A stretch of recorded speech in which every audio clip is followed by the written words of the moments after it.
यह कहानी है एक दरवनी रात की। किसी गांव में बंटी नाम का एक लड़का रहता था। वह परीक्षा देने के लिए गुजरात जा रहा था। ठंडी का दिन था। चारों तरफ से कोहरा छाया हुआ था। आमने सामने भी कोई नहीं दिख रहा था।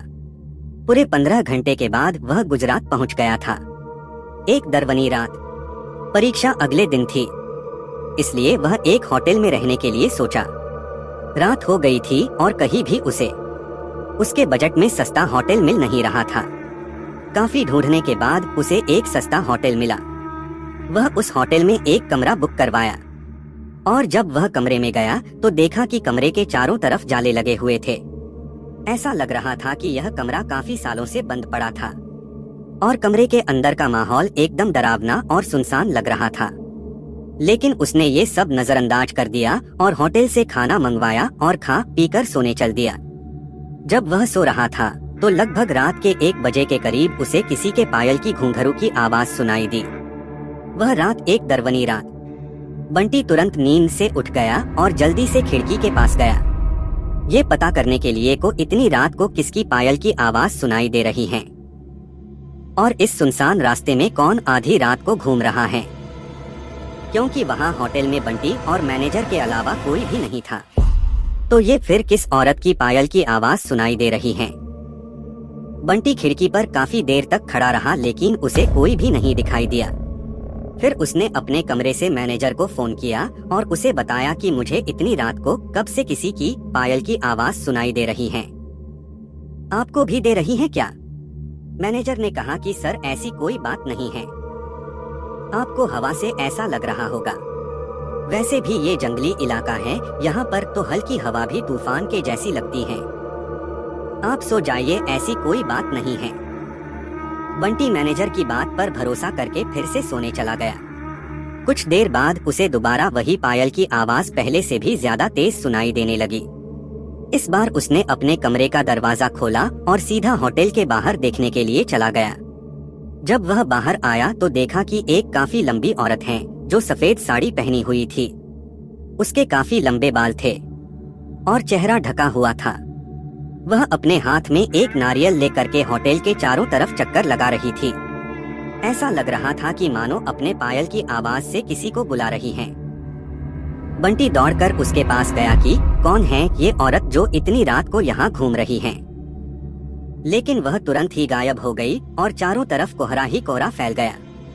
बंटी भी थोड़ा घबरा गया, क्योंकि जिस औरत को वह सामने से देखा था अब वो नहीं दिख रही थी। बंटी अपने होटल में वापस जाना चाहा, लेकिन फिर उसे दोबारा पायल की आवाज सुनाई देने लगी। बंटी अब उसे ढूंढते हुए जंगल की ओर जाने लगा। चलते चलते वह अपने होटल से इतनी दूर आ गया उसे पता ही नहीं चला। फिर उसने उस घने जंगल में कुछ ऐसा देखा कि उसका दिल दहल गया। उसने देखा कि उस औरत ने एक पीपल के पेड़ के नीचे 5-6 लाश रखी थी और बारी बारी से एक एक को नोच नोच कर खा रही थी। उसका मुंह खून से लथपथ था और चेहरा भी एकदम डरावना था। बंटी जब ये सब देखा तो उसके पांव तले जमीन खिसक गई। ये सब नजारा देखते ही उसे डर के साथ साथ रोना भी आने लगा कि वह चुड़ैल अब मुझे भी मार देगी, क्योंकि अपने पायल के आवाज से यहाँ तक तो मुझे लेकर आई है। लेकिन उसने हिम्मत से काम लिया और हनुमान चालीसा पढ़ते पढ़ते धीरे से वहाँ से भाग गया ताकि भूत उसे देख ना ले, लेकिन भूत तो भूत होते हैं। बंटी जैसे ही वहाँ से भागने की कोशिश किया, वो चुड़ैल अचानक उसके सामने आ गई और उसे इशारों से अपने अड्डे पर ले जाने लगी जहाँ पर उसने लाशें रखी थी। बंटी हनुमान जी जाप करके इतनी तेजी से वहाँ से भागा कि मानो जैसे उसके अंदर किसी की शक्ति आ गई हो। भागते भागते सीधा वह अपने होटल वापस आ गया। वहाँ थोड़ी देर रुका तो उसे एक आदमी दिखाई दिया। उसे देखकर ऐसा लग रहा था कि ये अच्छा आदमी है। वह बंटी के पास आकर बोला, अरे भाई क्या हुआ तुम्हें, इतना डरे हुए क्यों हो? बंटी ने सारा किस्सा उस आदमी को सुनाया तो उसने बताया कि भाई तुम बहुत किस्मत वाले हो कि आज तुम बच गए। वो भूत किसी को भी नहीं छोड़ती।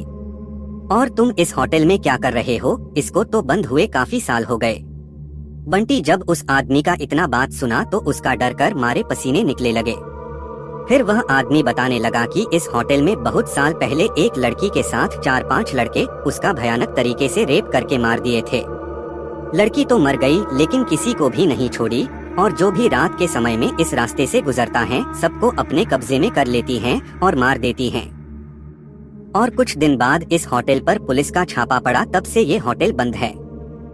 बंटी जब उस आदमी की पूरी बातें सुना तो वह बहुत जोर जोर से रोने लगा, ये सोचकर कि आज मैं मर जाता। फिर वो आदमी बंटी को चुप कराया और बोला, चलो आज रात तुम मेरे घर रह लो, मेरा घर पास में ही है, डरो मत, अब मैं आ गया हूँ ना। बंटी उस आदमी को धन्यवाद किया और उसके साथ उसके घर चला गया और अपने आप से एक वादा किया कि आज के बाद वह भूल कर भी कभी अनजान जगह पर नहीं जाऊंगा।